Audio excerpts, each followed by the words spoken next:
Hi guys, so mga kabakal, leg day tayo ngayon. So kahit solo tayo, nag-heavy pa rin tayo. Dito tayo sa hack squat machine. So dito yung ano natin guys, squat natin. Yung inuna natin guys, hindi ko na kinuha ng video pero nag-leg extension ako.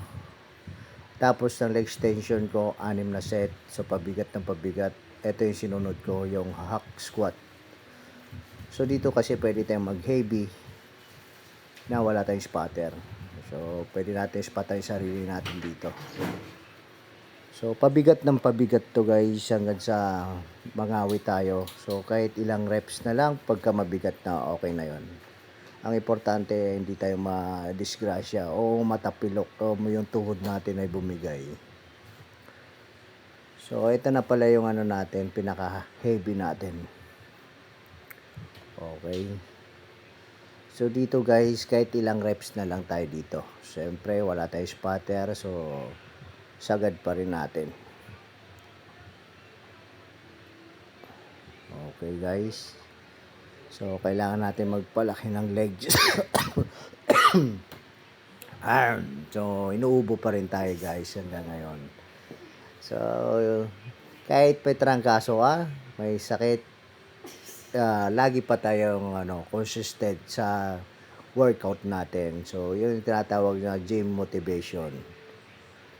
Guys, so discipline is the key guys. No, huwag kayong hinto. So 6 na set ako dito. So tinira ko pa rin to ng 3 beses tong heavy ko. So ito na yung pinaka huling ko dito guys. Okay. So kahit puyat, so may lagnat, nagbubuhat pa rin tayo ng heavy. Ganon talaga tayo guys. So sa mga baguhan guys, tips natin sa inyo, huwag kayo masyado nagbubuhat pagka hindi nyo kaya. Kasi once na bumigay yung mga tuhod nyo o yung kamay nyo, wala na, sira na tayo guys. At ito na yung last workout natin dito. Ang sinunod ko pala doon sa hack squat machine ay yung leg press. So ito na yung natin, yung workout natin last.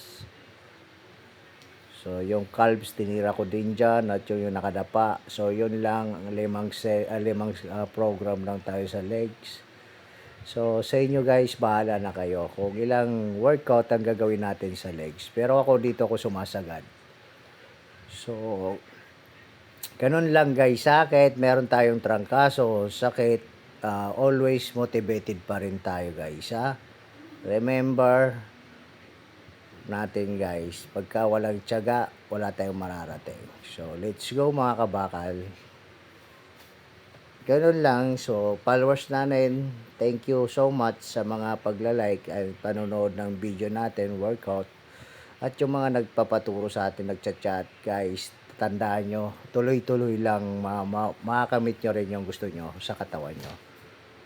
So okay, so salamat ulit, ingat palagi. So ito na yung last workout natin dito. So 6 na set din ako dito, nagsimula ako sa 40 hanggang sa 90.